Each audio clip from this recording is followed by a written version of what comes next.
Hello दोस्तों, good evening. मैं सुनील शुक्ला आपका स्वागत करता हूं आज के इस सेशन में। आज हम लोग पढ़ने वाले हैं हिस्ट्री ऑफ चाइना।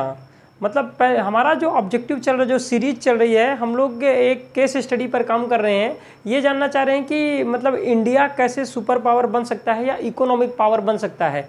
उसी कड़ी में हम लोग कल स्टडी किए थे प्रीवियस में कि अमेरिका कैसे इकोनॉमिक पावर बना था, और आज हम उसी आगे सेकंड केस स्टडी की बात करने वाले हैं कि जो चाइना है, तो चाइना कैसे अपना सुपर पावर बना, मतलब इकोनॉमिक पावर कैसे बना, जबकि दोनों सेम कंडीशन थी, दोनों में सेम गरीबी थी। लेकिन 1980 के दशक से ऐसा 40 सालों में चाइना ने ऐसा क्या कर दिया है ना, जिससे चाइना आज की जो जीडीपी है ना, आज कितनी है, उसकी जो वेल्थ है 15 ट्रिलियन डॉलर के आसपास है, 15 ट्रिलियन डॉलर, और इंडिया की 3 ट्रिलियन डॉलर। तो वो हम जानने की कोशिश करेंगे कि चाइना का आखिरकार इतना ज़्यादा जो डेवलपमेंट हुआ वो क्यों हुआ। चलिए, तो चाइना को इसको जानने से पहले कि इसमें जो रिवॉल्यूशन आया, इकोनॉमिक रिवॉल्यूशन जो ग्रोथ हुआ, उसके बारे में पहली बात तो चाइना के बारे में जानना भी आप लोगों को ज़रूरी है, क्योंकि चाइना आए दिन हम लोगों से दुश्मनी लेता रहता है और हमारा पड़ोसी है। तो आज हम लोग ऐसा करते हैं कि चाइना की पूरी हिस्ट्री निकाल डालते हैं कि चाइना है क्या, ताकि आपको इसके बारे में पूरा का पूरा पता रहेगा कि अच्छा चाइना ये है, चाइना की ये औकात थी, और आज चाइना इतना ऊपर हम लोगों से लड़ाई कर रहा है, दुश्मनी मोल ले रहा है। ठीक है, तो चलिए लेट्स स्टार्ट। हम स्टार्ट करते हैं चाइना के बारे में। पहले समझते हैं कि चाइना पूरे जो विश्व पटल में है ना, विश्व का जो आपका वो है, तो वो है कहाँ चाइना, उसकी थोड़ा सा लोकेशन समझ लेते हैं कि चाइना एक्चुअली में है कहाँ। ये चाइना का मैप है ना, कुछ इस तरह से चाइना अगर रफली मैंने बनाया है तो इस टाइप से चाइना दिखता है। उत्तर की ओर कुछ इधर ऊपर तक फैला हुआ है ना, और दक्षिण की ओर भी इधर फैला हुआ है। चाइना को समझने की दो चीज़ों को समझिए कि चाइना के दो इसके जो ऊपर क्या रहता है, north, south, east and west. तो जो इसका ईस्टर्न एरिया है, मतलब पूर्वी हिस्सा है, और इसका जो पश्चिमी हिस्सा है चाइना है, तो चाइना के पूर्व में और दक्षिण में क्या है, सी है, मतलब समुद्र है। और समुद्र किसी भी देश के लिए बहुत इंपॉर्टेंट होता है। किसके लिए? आपके जो सी पैसेज होता है, वहीं से ज़्यादातर जो ट्रेड किया जाता है ना, तो वो कहाँ किया जाता है, समुद्रों के माध्यम से ही किया जाता है। जो लैंड लॉक्ड कंट्री होती है ना, वो उतना ज़्यादा डेवलप्ड नहीं हो पाती हैं एज कम्पेयर टू किसके, जिसके किनारों पे क्या होता है, समुद्र होता है ना। तो ये बहुत आगे चल के इसीलिए सुपर पावर बना, क्योंकि इसको ये फायदा हुआ, क्योंकि इसके दोनों तरफ समुद्र है। एक तरफ ये पैसिफिक ओशियन है, पैसिफिक प्रशांत महासागर है पूर्व में, और दूसरी इधर कुछ नहीं है बाकी देश है ना। और नीचे क्या है इसका, आपका दक्षिण चीन सागर है ना, जो इस पर ये क्लेम करता रहता है कि मेरा हिस्सा, लड़ाई करता रहता है। ठीक है, आगे देखते हैं। उत्तर की ओर अगर हम लोग बात करें तो चाइना के ऊपर ये देखिए, चाइना के ऊपर क्या है, मंगोलिया है ना, एक दूसरा देश है। इसके ऊपर इधर रसिया है और इधर भी रसिया है। इसके ऊपर क्या है, रसिया है, मंगोलिया के ऊपर। ठीक है, अगर हम लोग इसके इधर आए, कहाँ, पूर्व में तो देखो समुद्र है, कुछ नहीं है। बीच में थोड़ा सा ये आपका कोरियन पेनिनसुला है, उत्तर कोरिया और दक्षिण कोरिया, उत्तर कोरिया दक्षिण कोरिया, और बीच में यहाँ पे छोटे छोटे आइलैंड है। यहाँ पास ये ताइवान है, और यहाँ पास क्या है हुआ है, यहाँ पे आपका देखिए हांगकांग है, चाइना के जस्ट नीचे, चाइना का ही है, एक टेरिटरी है ना, ब्रिटिशर की, लेकिन ये चाइना के ही अंदर ही आता है हांगकांग। और इधर मकाऊ है, यहाँ म्यांमार है, यहाँ पे वियतनाम है, यहाँ पे म्यांमार है, जो कि कहाँ पे आपके इधर है, इससे सटा हुआ दक्षिण चीन सागर से। यहाँ बीच में आपका थाईलैंड वगैरह है, जापान है, इसी किसमें, आपके जो पैसिफिक रीजन है, एरिया है, तो छोटे छोटे आइलैंड है, चारों तरफ से क्या है, वाटर है, और बीच में क्या है, आइलैंड है। ठीक, यहाँ हमारे बगल में जो इसकी सीमा मिलती है, लगभग 13 देशों के साथ इसकी सीमा क्या करता है, ये कनेक्टेड है चाइना, सभी 13 देशों के साथ। जैसे भूटान से भी है, म्यांमार से भी है, वियतनाम से भी है ना, और आपके इंडिया से, अपने इंडिया से भी है, यहाँ थोड़ा सा कजाकिस्तान वगैरह से भी है, रसिया से है, मंगोलिया से है ना, उत्तर कोरिया, दक्षिण कोरिया, इस तरह से इसकी सीमा अटैच है। तो ओवरऑल आपको ये कॉन्सेप्ट क्लियर हो गया होगा कि अच्छा चाइना इधर है और चाइना के ये पड़ोसी देश हैं। ठीक है, अब आगे बात करते हैं, हम लोग चाइना की हिस्ट्री को समझने की कोशिश करते हैं। अगर आप चाइना के इतिहास को उठाकर देखेंगे लास्ट 2000 सालों का, तो चाइना में ज़्यादातर वहाँ पे क्या रहा कि शाही वंशों का शासन था, है ना, जिसमें से जनरली ऐसा नहीं होता था कि वहाँ कम से कम 50 राजवंश कर रहे हैं। है ना, का शासन व्यवस्था चल रही है, सबके सबके अलग अलग, ऐसा नहीं होता था। वहाँ वंशवाद चलता था, जो एक वंश चला रहा है, एक या दो वंश थे, उन्हीं का रहता था। जैसे चिंग डायनेस्टी और मिंग डायनेस्टी, वहाँ पे दो डायनेस्टी रहती थी हमेशा सत्ता पे, Qing dynasty and Ming dynasty, Qing dynasty and Ming dynasty, इन्हीं की सत्ता रहती थी। मतलब वंशागत था, जो वंश में जो रहता था उसी की सत्ता स्थापित होती रहती थी। ठीक है, एक राजा का शासन इस पे चलता रहा। अब क्या हुआ कि 1700 ईस्वी के आसपास, ये हम डायरेक्ट जाएंगे, पूरा डिटेल में नहीं जाएंगे, चिंग डायनेस्टी ने क्या किया, मिंग डायनेस्टी को हरा दिया और सत्ता पर स्थापित किया। लेकिन जो इसका शासन व्यवस्था थी इनकी, तो कुछ इस तरह थी कि यहाँ के जो राजशाही व्यवस्था थी, तो यहाँ पास धीरे धीरे ये भी अपने आप को वो नहीं किए, मॉडर्न नहीं बनाए, अपनी नौसेना को क्या किया, अपडेट नहीं किया, है ना। और लोग इससे, इसीलिए क्या हुआ कि इसका जो इतिहास है चाइना का, तो बहुत बड़ा देश था, है ना, मिनरल रिच कंट्री था, इसके पास सब कुछ था, लेकिन फिर भी इसको कोई ने, बहुत सारे जो देश हैं आपके यूरोपियन कंट्री, जैसे ब्रिटेन हो गया, फ्रांस हो गया, स्पेन हो गया, है ना, अमेरिका हो गया, कोई भी आता था, इवन कि जापान भी इसको बहुत बार क्या किया, हरा दिया युद्ध में। ठीक है, सीनो जापानी जब युद्ध हुआ उसके बारे में बताऊंगा, दो बार हुआ है, 1894 में और 1837 में, इसने दो बार इस पर अटैक किया चाइना के ऊपर, जबकि एक छोटा सा द्वीप है चाइना के सामने, आपका क्या, जापान, लेकिन फिर भी ये क्या किया, चाइना को हरा दिया, है ना। लेकिन इसका बहुत बड़ा इतिहास है। इससे क्या हुआ कि लोगों में एक राजा के प्रति वो नफरत सी पैदा हो गई कि हमारी इतनी पुरानी विरासत है और हमारा इतनी पुरानी हमारे पास सेना है, सब कुछ है, लेकिन फिर भी ये जो राजा वंशा अनुगत चल रहा है शासन व्यवस्था, इससे लोग क्या थे, दुखी थे, है ना। अब तो बहुत से लोग जो वहाँ के लोकल लोग थे, वो क्या चाहते थे कि ये जो सत्ता है इसको समाप्त करना है। ठीक है, दूसरी चीज़ तो ये तो उस राजा की सत्ता को समाप्त करना चाहते थे, और दूसरी चीज़ जो बाहर चाइना के लोग जो बाहर पढ़ते थे, जैसे अमेरिका वगैरह में, है ना, उधर पढ़ते थे, जो बाहर रहते थे, तो वो लोग क्या चाहते थे, वो एक नई शासन व्यवस्था स्थापित करना चाहते थे चाइना में, है ना, जो कि क्या चाहते थे कि वो डेमोक्रेटिक कंट्री बने, क्योंकि वो वहाँ पर पढ़ते थे। तो इस पर दो लोग 1911 में डायरेक्ट क्या हुआ, इसमें दो लोग बहुत इंपॉर्टेंट रोल प्ले करते हैं, है ना, उसके बारे में बात करेंगे। थोड़ा सा मैप को हम लोग करते हैं ताकि मैं आपको लिखता भी जाऊं, ताकि चीज़ें आपको क्लियर होती चलें, है ना। तो 1911 में इन लोगों की एक क्रांति हुई, जिसमें से वो लोग, इसमें जो बाहर से लोग थे, वो भी यही चाहते थे कि जो ये राजशाही सत्ता है चाइना की, ये क्या होनी चाहिए, समाप्त होनी चाहिए। और वहाँ के लोग भी इस शासन व्यवस्था से क्या हो गए थे, परेशान हो गए थे, क्योंकि जो बाहरी सत्ताएं आती थी, चाहे वो ब्रिटेन हो, चाहे फ्रांस हो, चाहे अमेरिका हो, चाहे स्पेन हो, ये लोग क्या करते थे कि जो वहाँ के लोकल लोग रहते थे, तो वो उन लोगों का क्या करते थे, शोषण करते थे। तो वो क्या चाहते थे कि इनको तो बाहर हटाया जाए, और इनको बाहर हटाने के लिए हमको इसको राजशाही व्यवस्था को हटाना पड़ेगा। ठीक, अब होता है आगे 1911 में एक बड़ी क्रांति होती है, जिसमें से दो लोग इंपॉर्टेंट रोल प्ले करते हैं। एक है आपके डॉक्टर सतपाल या डॉक्टर सन्याल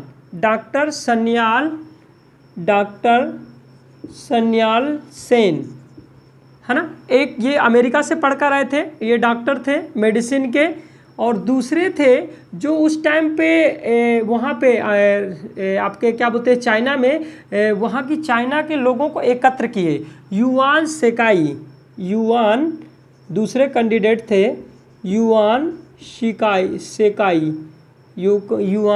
शिकाई, है ना। ये दो लोग थे, इन दोनों ने बहुत इंपॉर्टेंट भूमिका बनाई, और राजा की जो व्यवस्था थी, राजा को उन्होंने वो क्या किया, राजशाही व्यवस्था को हटा दिया। ठीक, अब क्या हुआ कि जो डॉक्टर सन्याल थे, ये चाहते थे कि यहाँ पे डेमोक्रेसी स्थापित हो, क्या हो, डेमोक्रेसी स्थापित हो, कहाँ पे, चाइना पे। मतलब डेमोक्रेसी मतलब जैसे अमेरिका में चलता है, वहाँ लोगों का शासन हो, लोगों के द्वारा चुनाव कराया जाए, और जो उसमें लोग जिसको चुने वो शासन व्यवस्था को चलाए और उसको क्या करे, जो आजकल डेमोक्रेसी में चलता है। तो वही चीज़ें इनकी ये अप्रोच थी। ठीक है, तो इन दोनों ने मिलके क्या किया, एक वो बनाया, पूरा का पूरा चीज़ों को यूनाइट कराया। लेकिन यहाँ पर क्या हुआ कि जो युआन थे, युआन शिकाई युआन शिकाई ये आर्मी के जनरल थे। क्या थे ये? आर्मी के जनरल थे। तो ये क्या चाहते थे कि ये चाहते थे कि सत्ता जो रहे मेरे हाथों में रहे।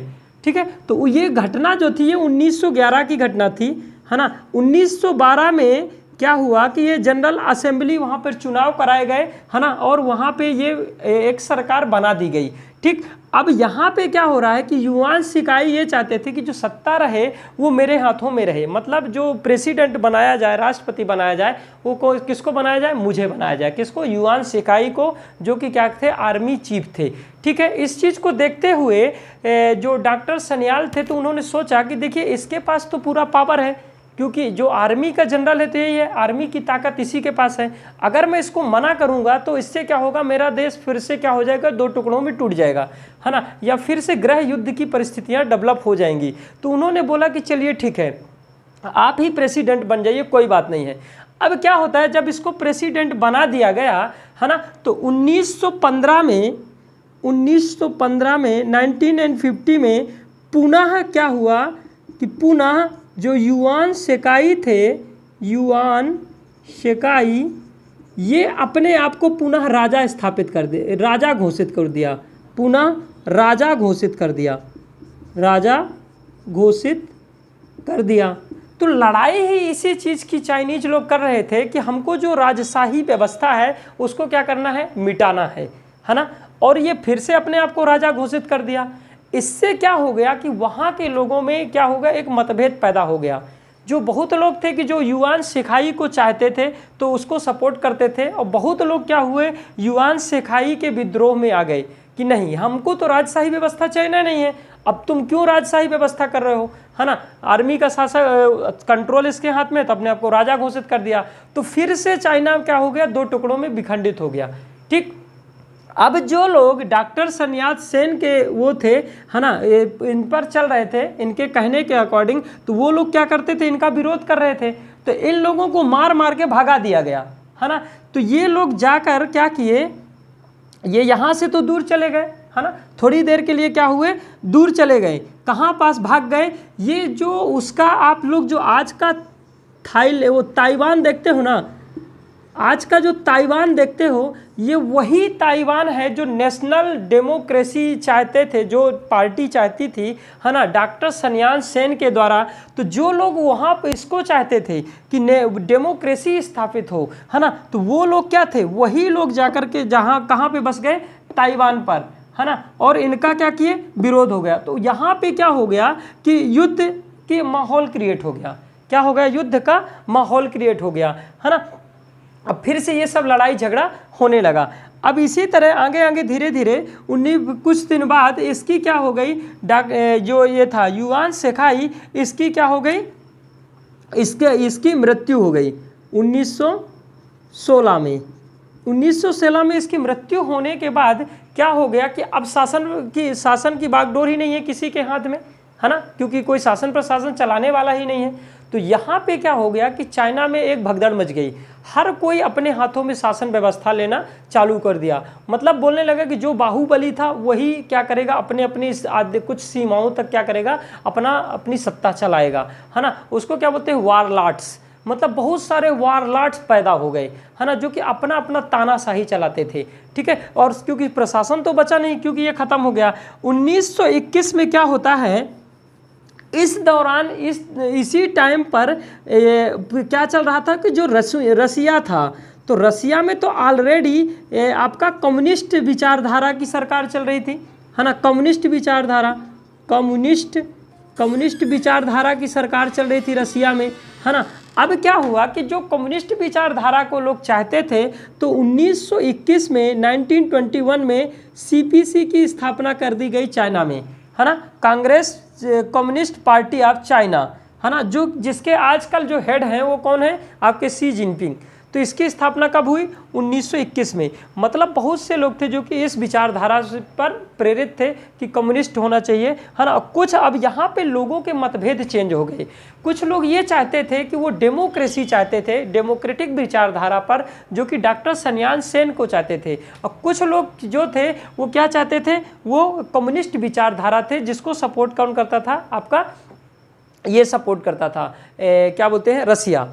अब क्या होता है कि 1921 में पुनः इन्होंने डॉक्टर सन्यात सेन आए और फिर से अपना वो किए, एक जो दक्षिण का चाइना था, दक्षिणी भाग है ना, ये मान लो जैसे चाइना, तो चाइना का दक्षिणी भाग था, ये क्या था, डॉक्टर सन्यात सेन मतलब नेशनलिस्ट लोगों का था, नेशनलिस्ट लोगों का था। और जो उत्तरी चाइना था ये कौन था, सीपी से कम्युनिस्टों का था।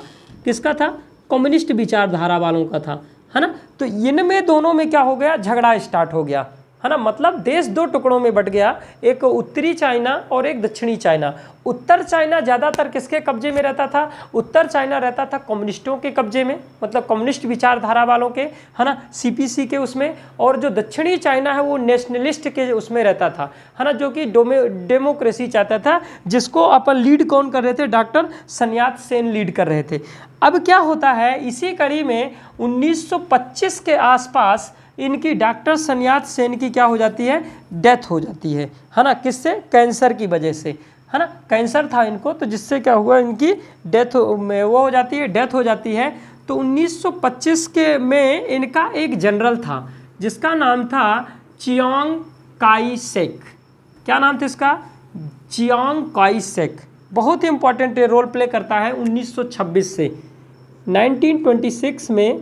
जो नेशनलिस्ट पार्टी थी, नेशनलिस्ट पार्टी थी, उसका जो जनरल था, जनरल कौन था, चियांग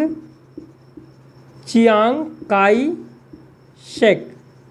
चियांग काई शेक क्या हुआ कि उनके डॉक्टर सन्याल सेन की मृत्यु के बाद ये क्या किया, इस पार्टी का नेतृत्व करना चालू किया।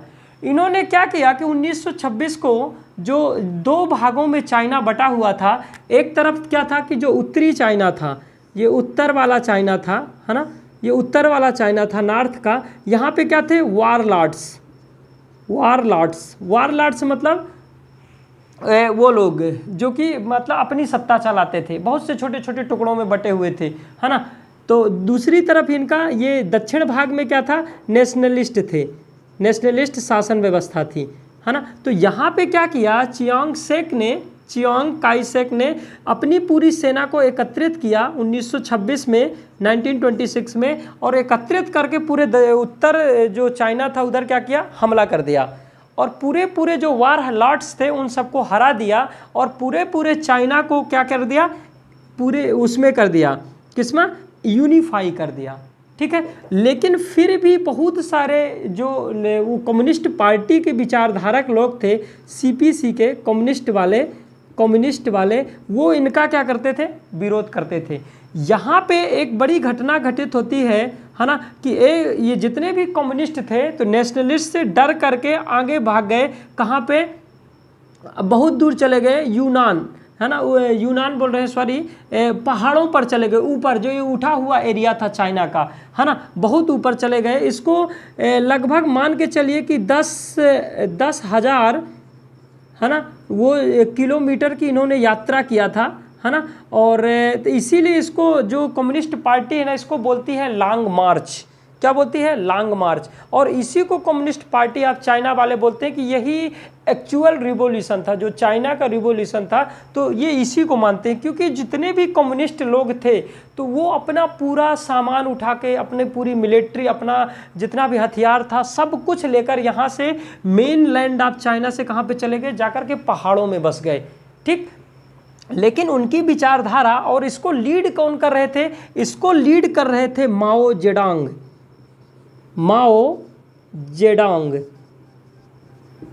कब से, ये पूरा जब 1926 के बाद की बात है, तब से ये 1926 से माओ जेडोंग इसको क्या कर रहे थे, पूरा का पूरा लीड कर रहे थे, और जाकर के पहाड़ों में बस गए। अब क्या होता है कि अब 1931 1937 के बीच में, यहाँ पे 37 कैसे, जापान ने क्या किया, जापान देखिए 2 बार हमला किया था।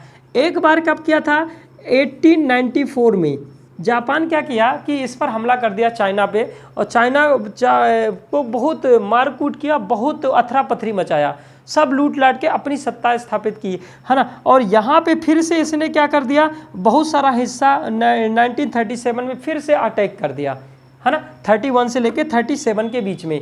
अब क्या होता है जब बाहरी सत्ताएं हमारे देश पर अटैक करती हैं, हमेशा याद रखिएगा हमारे भी देश का इतिहास यही कहता है कि जब आपका राजनीति कमज़ोर होती थी तो जो बाहरी लोग अटैक करते थे वो ज़्यादातर उसी टाइम पर अटैक करते थे जब हमारे देश की शासन व्यवस्था क्या होती थी, कमज़ोर होती थी। मतलब जब आपस में ही लोग बटे हुए होते थे, अभी भी यही चल रहे थे कि आपस में गृह युद्ध की स्थिति थी, तभी बाहरी अटैक करता है। यही हमें इंडियन हिस्ट्री से भी मिलता है, यही चीज़ हमको यहाँ से भी सीखने को मिलता है ना। तो करेंट पर उसमें भी हम लोग अभी बात करेंगे सिनेरियो में, जब फर्दर डिस्कस करेंगे। तो यहाँ पर जब जापान ने क्या किया, अटैक किया फिर से पुनः, तो ये जो दोनों विचारधारा के लोग थे, नेशनलिस्ट और कम्युनिस्ट, ये दोनों सोचे कि चलो हम अब दोनों मिलकर क्या करेंगे, जापान से लड़ेंगे।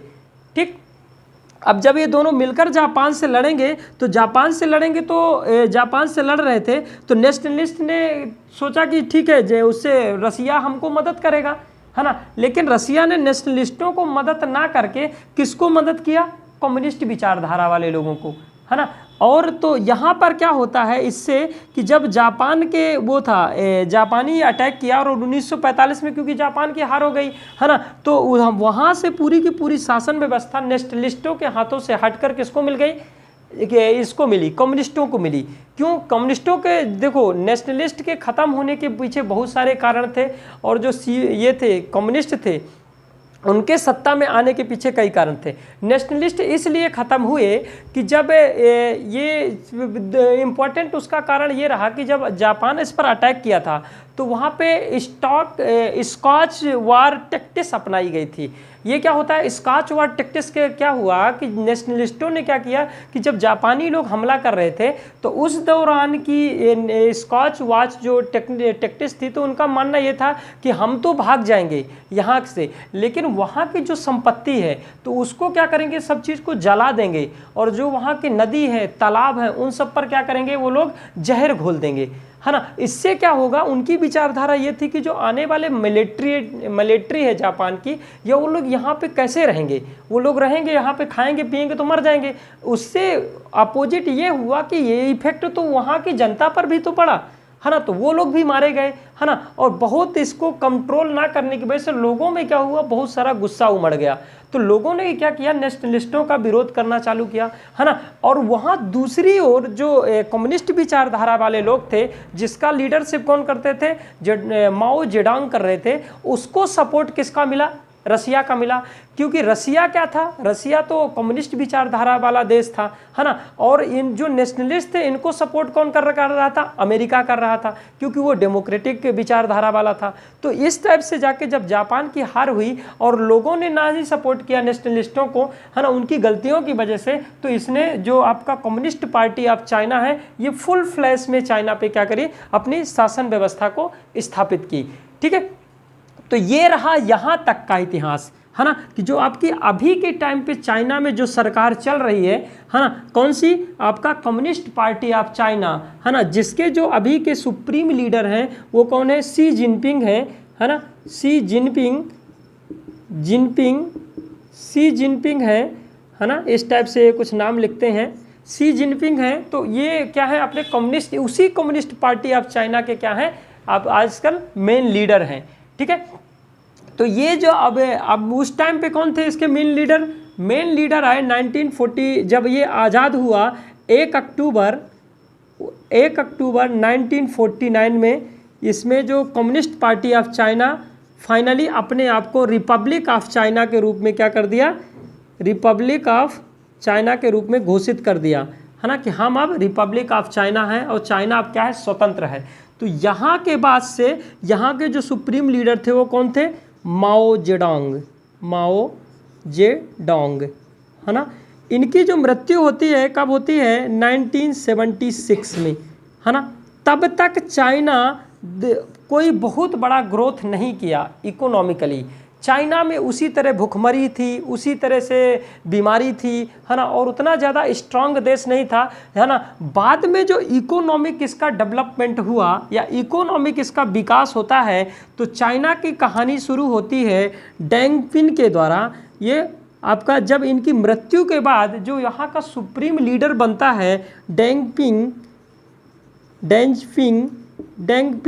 इनने क्या किया, पूरी की पूरी नीतियों के चेंज किया। जो माओ डेजांग थे तो वो इस तरीके से वहाँ की शासन व्यवस्था और लोगों को ये बोल के अपना मतदान हासिल किए कि मैं जो अभी जो ज़मीन है मैं सभी गरीबों को दूंगा, सबके नाम पर होगी, है ना, और सभी को स्कूल, शिक्षा व्यवस्था सब कुछ करके, है ना, जो भी झूठे वादे थे पूरे किए, लेकिन बाद में हुए या नहीं हुए, मतलब उनकी जो अप्रोच थी वो ट्रेडिशनल अप्रोच थी, है ना। तो उतना विकास चाइना का नहीं हुआ। लेकिन जब ये डॉन जॉयपिंग आए तो इन्होंने उनकी जो विचारधारा थी एकदम पूरी की पूरी क्या थी, एकदम डिफरेंट थी, और जिससे क्या हुआ, इनका बहुत ज़्यादा विकास हुआ। तो ये था पूरे का पूरे चाइना का इतिहास कि चाइना पहले क्या था। अब इसके बाद से हम लोग स्टार्ट करेंगे कि चाइना की इकोनॉमिक ग्रोथ, है ना, ये कब से चेंज होती है। ये मेनली चेंज होती है, कहाँ से चेंज होती है, इसके माओ जेडोंग के मृत्यु के बाद से, जब डाओपिंग आते हैं किसमें, सत्ता में। क्योंकि माओ जेडोंग की जो विचारधारा थी वो एक अलग विचारधारा थी, है ना, लोगों से मजदूरों की तरह काम कराना, ज़बरदस्ती काम कराना, है ना, मतलब जो कम्युनिस्ट है कि मतलब पूरा का पूरा वर्कर की तरह काम कराना, है ना, उनको कुछ वेज नहीं देना, इंसेंटिव नहीं देना, पढ़ाई लिखाई का महत्व नहीं देना, ये कुछ उनकी विचारधाराएं थी जिस पर वो क्या करते थे, कार्य करते थे। इसके जस्ट अपोजिट जब डाओपिंग जी आए तो उन्होंने क्या किया कि उनकी विचारधारा ही कुछ अलग थी। तो कुल मिला के यही होता है कि अपनी अपनी विचारधाराओं का क्या होता है, अपनी अपनी विचारधाराओं का खेल है, ठीक है। तो ये शायद फर्दर वीडियो में हम लोग बात करेंगे कि यहाँ का इकोनॉमिक ग्रोथ ऑफ चाइना कैसे हुआ, है ना, डाओपिंग के 76 के बाद से, 1976 के बाद से।